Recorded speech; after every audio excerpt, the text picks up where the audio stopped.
When I think about Limmud, and if somebody would say to me, what's the most important outcome for Limmud? This is it. It's not the bar mitzvah. That's a wonderful thing. That's a rite of passage.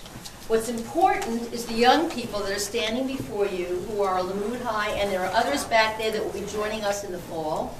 These are the post-bar bat mitzvah children who are a joy. And they are the ones that make me want to come on Sunday morning. Jane and Mary, who has been our guiding angel in this, and Leah, who is their teacher. But first I just want to begin with a quote. Eleanor Roosevelt said, "All it takes for bad things to happen is for good people to do nothing." And that really is what Yom HaShoah is all about. And that really is the underlying lesson that we want the children to know. I'd like to introduce Heather Peretz. Heather, just raise your hand. Okay. In a couple weeks, we're going to be doing another presentation. We've had the grades 4 through 6 read a book called Wonder.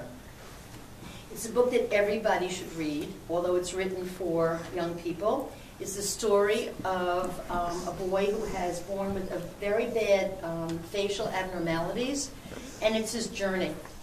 And the theme of the book is, at the end, it ends with a quote which says, "The world would be a better place if we were all kinder than necessary." And if you Google Choose Kindness, this has become a national phenomenon. And choose kindness and being kinder than necessary is really what Limmud is all about. And that just kind of puts it all on one foot. So, I just want to add something. I'm not sure if this will be in the presentation, but I think that it's important to note these young people went to a dinner, and you've heard about it, where and they were kindly sponsored to do so. We say a mitzvah creates a mitzvah. So a family in our congregation, they can be identified. the Saul and Iris Katz made it possible for these young people to go to a dinner which reunited a survivor of the Holocaust with the person that hid them 65 years ago. And everybody got up after the dinner and left. There were about maybe 1,800 people. But these young people said, "What now? What are we going to do to follow up on this?" And they went and they spoke to the survivor and the person that hid them. These are young people that don't just put on their coats and go home, although the contributions for the Society for the Righteous, Foundation for the Righteous are so important. But these young people said, we have to do more. So what you're going to listen to today is young people teaching us a little bit about the Holocaust. And isn't it wonderful that we are passing the mantle to the next generation who will bear witness, having met both a survivor and somebody who had rescued them.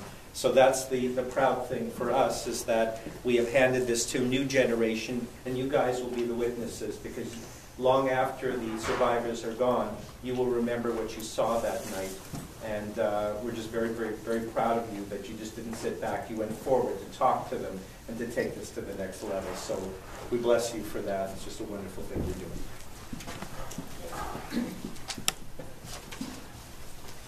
We recently attended a dinner hosted by the Jewish Foundation for the Righteous at the Waldorf Astoria, honoring righteous Gentiles. This dinner enlightened us on the unknown stories of those amazing people who protected Jewish victims of the Holocaust while risking their lives, making them victims as well. Since these righteous Gentiles were the light in a dark time, we decided to share our experience with you. We created this visual model to portray a black and white world with bits of light. The world was black and white because it was a dark and sad era. Groups of people were being discriminated and persecuted because of their race, religion, disabilities, sexual orientation, and political beliefs. This was the Holocaust. We added color to represent the 24,356 righteous Gentiles among the nations.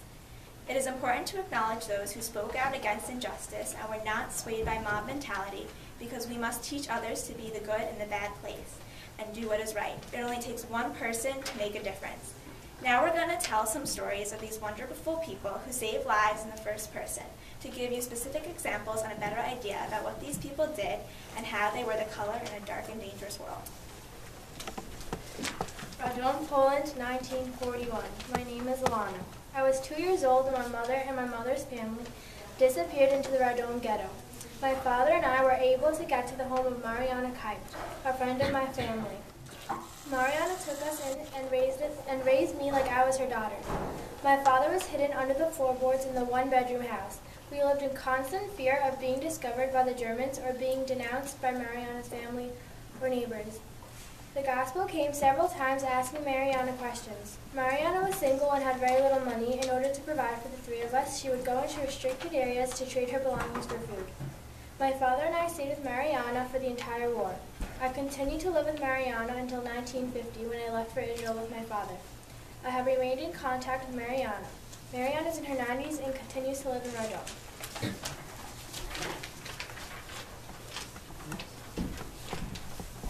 My name is Nadeza Chinova. My mother and I struggled to make it through the winter of 1942. We had to trade clothes and other belongings to obtain food. One day in January of that year, we heard a knocking on our door. It was an unfamiliar man dressed in rags and overcome with exhaustion. Sebastian, a Jew, had nowhere to go and no one to turn to. So he sought out a stranger who might be kind enough to help him. My mother and I decided to hide him. We fed the starving man and gave him clothes that had belonged to my father. When neighbors or visitors were around, we hid Sebastian in a large box. No one ever saw him. Months later, Sebastian joined the Soviet Army. We all survived the war. I am now in my 80s and continue to live in Poland. I am Vladimir Shevardnov. Jeremy Laxman was a Jewish pilot in the Soviet Army when his plane was shot down over the Ukraine. Surviving the crash, he was seeking the countryside for shelter. The Germans had already killed his entire family.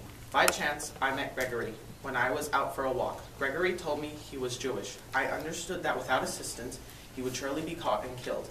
I offered him shelter. With great difficulty, I was able to obtain Ukraine identity papers for Gregory, but soon the Germans were forcibly taking Ukraine men for hard labor. Gregory was one of those selected. He managed to escape from the train and return to the safety of my home. There were many close calls. I was able to hide Gregory until liberation in May 1944. I am currently living in Auschwitz, Ukraine. Those were 3 heartwarming stories of righteous Gentiles. What's happening next is that we're going to interview a man named John, whose perspective on life was changed after he went to something.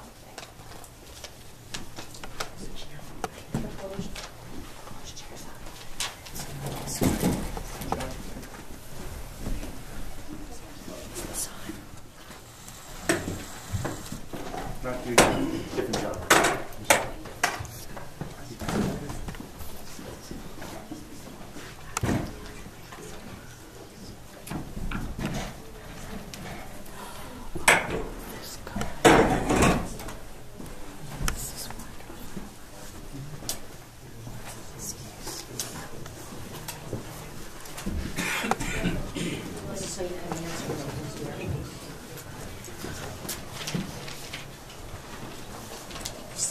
What is your name? My name is John Bowser. I'm retired Army. You understand that you were in the U.S. Army and your platoon liberated many. You understand your platoon liberated many plants, including Dachau. Do you still speak? Can you still speak fluent German? Yes, I was 2 years in a Dachau concentration camp. My relatives, 5 of them are doctors. They escaped from Nazism in Poland and Germany. And I went into Dachau concentration camp with a Jewish doctor. He's the most famous doctor on Long Island. He founded Stony Brook University. His name is Dr. Marvin Kushner. He founded Stony Brook. We lived in there. We prosecuted the Germans that killed a number of Jewish people in the camps. There were Czechs, Poles, and Jewish. I had the privilege in life of working for 2 very famous people, Henry Kissinger, and Mayor Ed Koch. He was in the Third Army with me. I went back to Europe during the Hungarian Revolution and saw the tyrannies the Russians imposed on the Hungarians, but it wasn't as much as what they imposed on the Jewish people. I have Jewish relatives that were able to escape from Poland and Germany and made their way into Canada. A lot of people didn't get out. If you didn't get out by 1938, you didn't get out, and you may have ended up in the gas chamber or ended up with malnutrition or dysentery in the camps. There were thousands that died in Dachau. The leaders of Dachau were punished and executed. It was a terrible, terrible time under Nazi terrorism. I was up at Nuremberg where we prosecuted the other people that persecuted a lot of German people. I have grandchildren that are half Jewish, and they became doctors. Not all, no. My son-in-law's a doctor. His father's a doctor.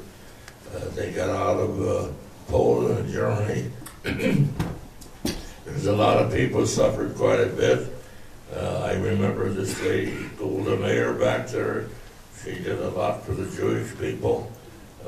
She had Moshe Dayan and Menachem Begin, and I also lectured for Mr. Truman. Mr. Truman had a lot to do with the Golda Meir of giving the Jewish a homeland. The Jewish people were homeless and wandered around Europe without a home until Golda Meir gave them a home. I went back with my friends when we conquered Egypt. I went to debriefing on the when we went across Egypt in 6 days. I want you children, or you ladies and gentlemen, to realize that Israel is probably our greatest ally, and they were also supported by the British. But these were terrible times. I hope you never have to go through them again. I have relatives that escaped from this tyranny, and they found homes in Canada and the United States. I'm a great believer in the law of Moses. I mean, you live by the law of Moses, you live a very good life. I'll take any questions you have. Go ahead. How has that experience changed who you are? How has that experience changed who you are? How many years have been abroad? No, how did your experience change you as a person? You were one of the first to go into the concentration camps. It taught me a great understanding of the Jewish people. I realized how they were persecuted and how they were abused by the Nazi regime and the tyranny of the Nazi age. All them people were, the ones I testified against were executed. They showed no mercy to Jewish people, and I hope all of you stay by your religion. I know this gentleman over here, this rabbi. He's a wonderful man. He's out of Canada, like a lot of my Jewish relatives. They found refuge up in Canada and Toronto. My son-in-law often says, I have a Jewish son-in-law, he says, you know more about the Holocaust than probably anybody on Long Island. That's probably true. There was a lot of tyranny went on in Dachau. There was, when I arrived there were people dying, there were people in the boxcars that were dying, there were people that still in the crematorium that were burned. A lot of them were hounded into showers and gas. The tyranny of Adolf Hitler showed no mercy for the Jewish people. and they have all accomplished a lot in this country and Canada. And I mentioned too that I greatly revere is Mr. Henry Kissinger, Dr. Kissinger, and Mayor Ed Koch. I am apolitical. I do not favor any political party over another. You have a wonderful president in Obama. You had a wonderful president in the Reagans and the Bushes and the Trumans. Mr. Truman I traveled with. He did a lot for Israel, as well as Golda Meir, as well as Menachem Begin, as well as Moshe Dayan. I brought Israeli officers into this country, and they worked in the defense business, and they were the finest military organization in the world, but the world has to avoid military conflicts. I mean, I know we get backed in the corner. I spent 25 years in the military. I saw the abuse of Jewish people. I saw the abuse of Hungarian people during the Hungarian Revolution. I saw the abuse of, I was down in Panama and saw the abuse of revolutionaries in Panama. And I wish all your children well. I am very prejudiced in favor of New York University, but there's a lot of other schools. My kids, my grandson was at the top of the class at Boston University. He was at the top of the class at NYU. I guess he had the right genes or something. I don't know. John, I have a question. Go ahead, dear. John. Prior to entering Dachau, what was your knowledge of the Holocaust? Were you aware how bad those conditions were? What was the U.S.'s knowledge prior to entering? Well, I was picked for the assignment because I was FBI and fluent in German and some Russian and French. It's wonderful to know international languages. That probably saved my life. I was sent to Europe for express purpose of entering the concentration camp. And there was a lot of atrocities committed there, and I hope they never happen again. I had German teachers that escaped from Frankfurt. I remember how she lectured to me on Kristallnacht when the bad Germans run around and destroyed all the stores in Frankfurt.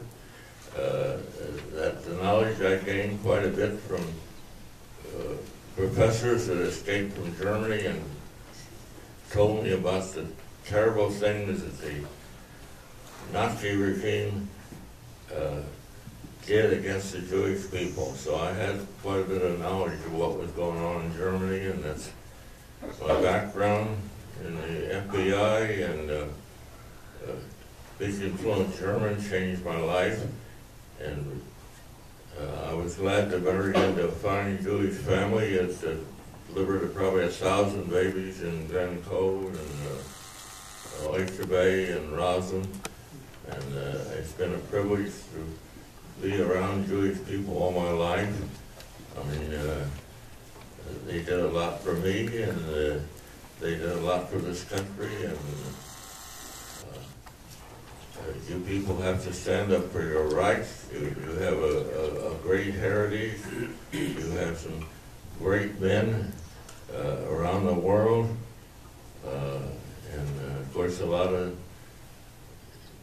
Israel military went to school in Britain too. But I think you children should study the Balfour Declaration, which gave the Jewish people, plus their Honorable Golda Meir, their rights to a homeland. Thank you for your enormous contribution to us and for fighting for our country. I beg your pardon, dear. Thank you. Thank you. Thank you. Jeremy, Take the loud. microphone. Thank you. Jeremy, take the microphone, please repeat what you said. Thank you. Thank you. Say the whole thing. He said, thank you for all you've done for our country, for the Jewish people, and for the children today. Thank you.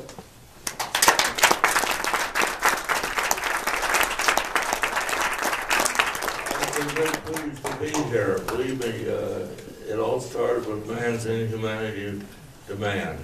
And I hope we resolve that, and I hope we can resolve it in the future. So thank you all, and God bless all of you. Thank you so much.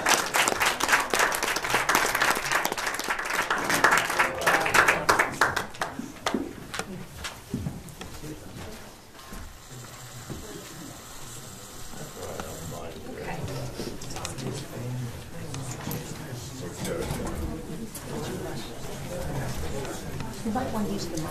It's weird with the phone. Use the mic? Yes.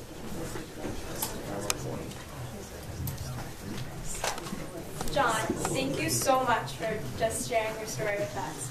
Before we conclude, we would be happy to answer any questions anyone has relating to the Holocaust, Righteous Gentiles, the project we did, the dinner at the Water of Astoria, or the stories we told. What do you say to people, or what are you prepared to respond to people who say it never happened?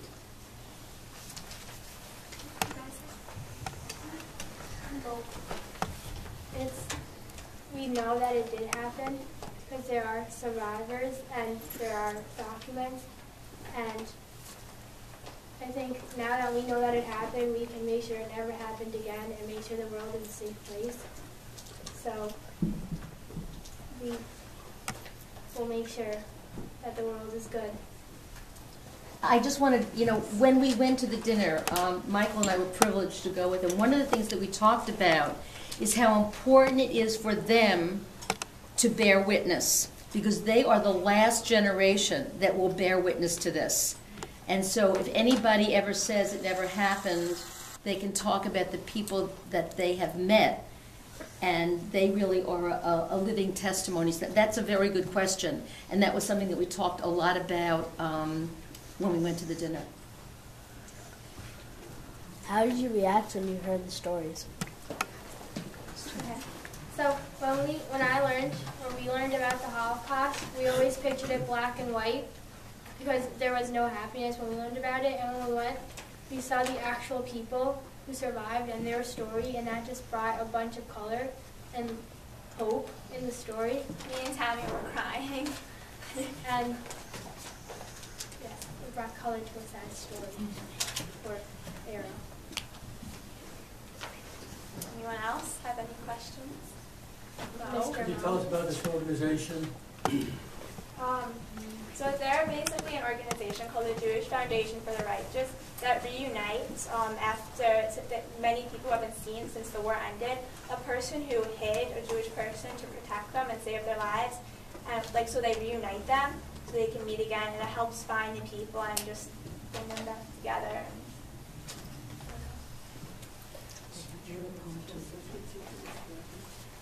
Anyone else? Any questions? You asked John what he saw and felt changed his life, but how has what you have seen and heard changed or made an impact on your life? Come on, let later.